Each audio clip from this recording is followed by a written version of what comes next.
I told you, Blues. This kit is fire. It is fire. Well, it's water, actually. It's water. It's not fire.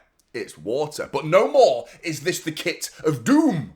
The kit of death. This is the kit of triumph. The kit of victory. Where Manchester City have won a game whilst wearing it. I mean, it was 50-50 really. The last time we wore it was the first time we wore it and we lost. It's just an abomination. It's an abomination. It's the ugliest thing I've ever seen in my life. What an absolute disgrace. I look like a complete bellend. But these are not the raindrops of Manchester. These could well be the tears of Arsenal fans come May, soaking into the material, and it's it feels good.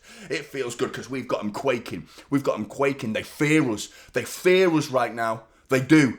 They are terrified of this Manchester City side because they know we've been here before. This script has been written many, many times, and we are here once again, sniffing around, waiting for Arsenal to slip up one more time to get that top spot. We've still got to keep going, doing our thing. And our thing is very much a different thing to what we're used to, in all honesty, because Haaland FC is a term that's been used throughout this season. And I'm sort of welcoming it now because I think there's a different meaning to what they mean. They mean, when they say Haaland FC, that Haaland, when he's not there, we will struggle. The whole team plays like Haaland now. We are all Haaland in the sense of we're not very controlled. We don't seem to have a strong sense of possession throughout most of our football matches. We did yesterday against Crystal Palace, but we've often had less possession than the opposition in recent times. But we are very opportunistic. We are very big and very physical. We've got some large individuals in our team right now as well. And when we get chances, we take them. You might see the team we're playing against get plenty of opportunities, but at the end of the game, we're going, well, we won. Well, we won because of goals. And 16 goals have been scored in our previous 5 games. 4 for Haaland. Just 4. Just 4. 3/4 of them, the other lot. Phil Foden in particular. Cherky's been popping up with plenty of assists. Jeremy Doku. Plenty others. We've got other players now that are stepping up and producing some match-winning football. It is great to see. It's an absolute joy to watch at the end of the game, because during the game it's a little bit like, oh my God. What the hell? We are not in control like we are used to. And the fans, me being one of them, of course, we're going through a bit of a learning curve here. We're going to have to do it together because, we're not used to this. We're not used to this style of football, and it's very, it's a bit like you have a shot, we have a shot at times. And, if you're playing that game with Haaland up front, you're probably going to win most matches. But Foden, like I said, is stepping up to the plate with some great stuff. And I mean, the stats, I'm a little bit surprised at the possession. It didn't feel like we had that much of the ball, but we did, according to the data. And XG, outperforming that massively so, with the likes of Haaland and Foden doing the business. Clinical, 6 shots on target from a 7 in total. Great stuff. Let's move on to the player ratings. Donnarumma made some important saves, very important saves. Saves you expect him to make, in all honesty, but saves nonetheless. Came up quickly to win the ball on occasions, like padding one away, like a little whatever that was, but it was an effective bit of goalkeeping. Handled crosses really well, which has become a little bit of a concern for me in recent games. He's been a bit flappy, but this game, strong, punching, catching, great stuff, clean sheet, top stuff, big Don, 8 out of 10. Diaz, one of the toughest opposition strikers you can face in the Premier League, in Jean-Philippe Matador, who, gave him a physical battle in that game. And, he bossed him on occasions, didn't he? And I thought he also struggled in the build-up, Diaz, on occasions with a couple of times he was trying to play that ball down the line and he was dilly-dallying a bit too long on it, getting caught on it. He still contributed very well defensively, though. 8 clearances and 4 block shots is pretty good going from Ruben Diaz. Clean sheet, gets a 7.5. Vardiol, this was classic Josko. The right balance of composure and defensive, no-nonsense defensive work. Elegant on the ball, crunching tackles. That's what I want to see from Josko, and that's exactly him in a nutshell. Lately, he's not been that guy. This game against Palace, it was, vintage. Much improved performance for Josko. Really impressed with him against Crystal Palace, giving him an 8. Nunes, excuse me, just gets better and better. doesn't he? I mean, what a cross that was. I want to ask you a question. Are we disrupting the harmony of the squad by going and signing a right back and just like taking Núñez out and bringing in a new right back right now? Right now. Would you swap him for a right back right now the way he's playing? He's playing brilliant. You know, you could really disrupt things by just because, like, in the long run, we might need a right back. It would be very disruptive for me to just bring in a right back in January and just stick him straight in because he's a traditional right back. Núñez is doing the business and doing it incredibly well. I've given him man of the match in this game. I mean, he plants that cross on Haaland's forehead. There's the offensive contribution. A cross that was just pinpoint precision. Defensively, faultless. Faultless. You know, it's great. It's just great to watch. Another big performance in another big game. He's just been to the Bernabeu. You know, and Vinicius Jr. got no joy against him. No joy. This time Palace away, not left. Pino was causing a few problems, but Núñez was great. Man of the match, 8.5, Núñez. Nico O'Reilly. Last week, Nico O'Reilly was my man of the match. You know, I mean, we've got two top-class fullbacks here. You know, neither of them are fullbacks, but they're playing unbelievably well. And I mean, Bernabeu, Nico O'Reilly gets it. Selhurst Park, Núñez gets it. Two fullbacks back-to-back, man of the match performances. This is great stuff. This is great stuff because the centre of Manchester City, the spine of our team, including the traditional wide players of Foden and Cherki or Doku, it has been in past before the injury, tucking inside. Our width is provided by these guys, the O'Reillys of this world, and Núñez on the other side. And they're doing an unbelievable job. They're doing an unbelievable job together. This game, I don't think O'Reilly was quite at Núñez's standard, but I still thought he had a very good game. Still vital component to that back four. Clean sheet, 7.5 for Nico O'Reilly. Nico G. Made some decent defensive contributions, but there was two moments in the game that was just like, yeah, mate, can't be doing that. Can't be doing it. I'm sorry, mate. I've been waxing lyrical about Nico G all season. Yeah, I love this guy. I mean, question for you. At any point have we gone, we miss Rodri? Oh, we're missing Rodri. I haven't said that all season. No one's saying that. No one's talking about Rodri. And why is that? Because this guy's been brilliant. He's been absolutely brilliant this season. This game, a bit of fatigue. Let's put it down to that. Probably isn't, to be honest. Just a bit of concentration, in all honesty. But still, dilly-dallying on the ball twice. An opportunity for Palace to get a shot away as a result of that twice, one in each half. Needs to sort that out. But I mean, it was a one-off game. He's not been doing that regularly. He's been still very, very good. Struggled to win most of his ground duels, actually. But he has played a lot of minutes lately. So let's forgive him. 6.5 for this game, though. Reinders having another meh game. Still waiting for this City career of his to just gather some momentum. There's been so many flashes in the pan so far. But, and then it's just gone flat again. It's just gone to a steady simmering.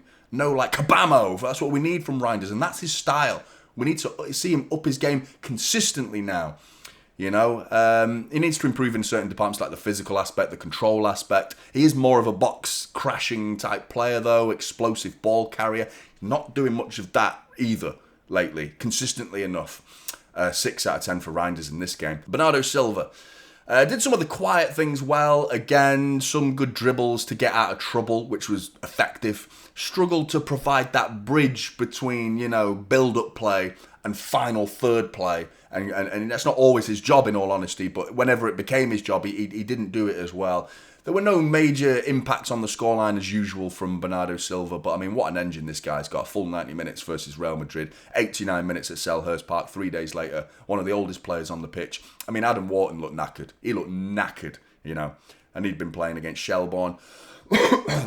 Bernardo Silva just kept going, didn't he? 6.5, though, for this game for Bernardo. Foden, Pep's mind games. What do you think of that, Blues? I think that's, keeping him on his toes, because I don't think he had a bad game. Pep proper, it seemed like he was throwing him under the bus, and the media will lap that up. They will probably incorrectly read the wrong message that has been put between the lines there. He's just keeping him on his toes for me. He's done this before. When a player is doing very well and getting back to their best and then suddenly has a game that was decent enough, Pep just has these moments where he just goes, bang, shoot you down, bring you down a peg or two, reality check, keep going, in other words. You're doing well. This is not a case of poor. You're crap. You're on the bench next week. None of that. It's not that. Not whatsoever. If you know Pep and you've been watching Manchester City for long enough, you know he does this. He does this and he has a pop at players when he feels like they need to keep going. And it was exactly that. for me. Giving loose balls away, he said. 91% possession.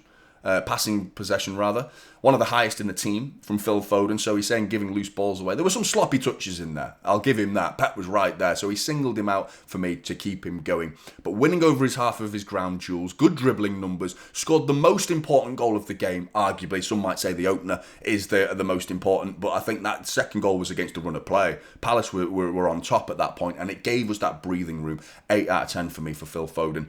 Cherky. I thought he had a sloppy opening half hour. If anyone was going to have a pop at from Pep, it would have been him for me. But he's not going to do that because Cherky's just arrived. Foden's been here long enough. He's long enough in the tooth to understand how this works. And I see what Pep was doing, and he was never going to say that about Cherky. But a year down the line, maybe 2 years down the line, I guarantee you will hear Pep do this to Cherky and just, keep him going.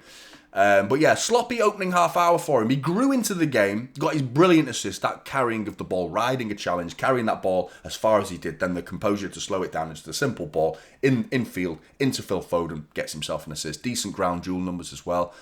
Great dribbling numbers, really good. He doesn't get an 8 because of that opening half hour though for me, because I thought he stood out. He was really bitty and his touches were sloppy, similar to Foden in a way, but still gets an assist. Very important second half performance from Cherky. And he's still a cemented, guaranteed starter for me. Guaranteed. 7.5 in this game, though, for Cherky. Haaland being Haaland.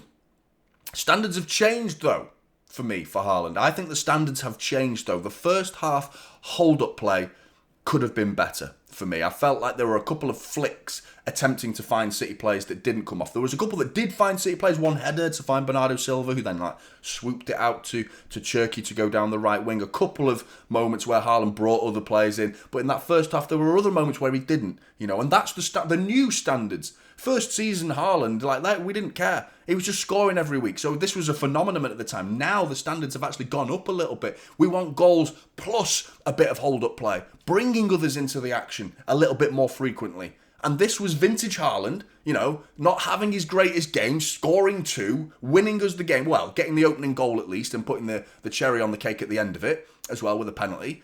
So great stuff. That's vintage Haaland. But this is the new Haaland. We need him to go an extra mile for this team because he's been doing other things, going back, getting into the box, clearing corners, clearing crosses, very effective defensive work. That hold-up play has been very good this season, bringing it down, bringing others into the action.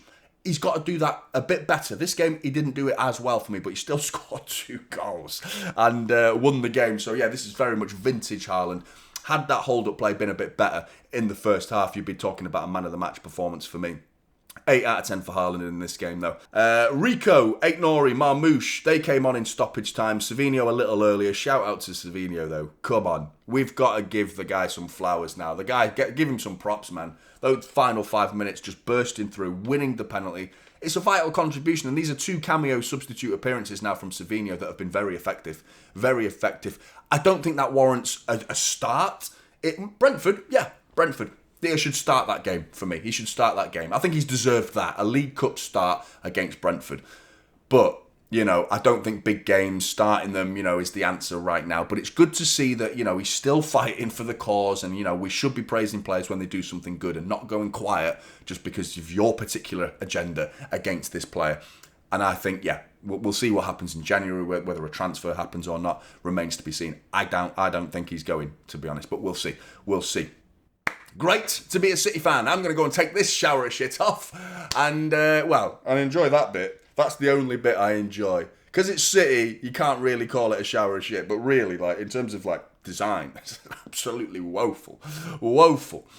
But we've won. Wearing it. We've won 3-0 away at Selhurst Park. Massive, massive victory. We are smelling blood. 2 points behind. League Cup, midweek.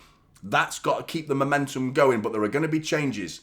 Concerning how Brentford, play this one. Are they going to go full strength? Because we are going to rotate. Almost no doubt about that. So, if they make a strong starting 11 versus a rotated Manchester City, thank God it's at home. Because it's still going to be a doable match, even with a rotated team. But it depends how much we need to rotate. Let me know your thoughts, Blues. Like and subscribe to Typical City. Take care, and I'll see you in the next one. This is Typical City now. Holding up silverware.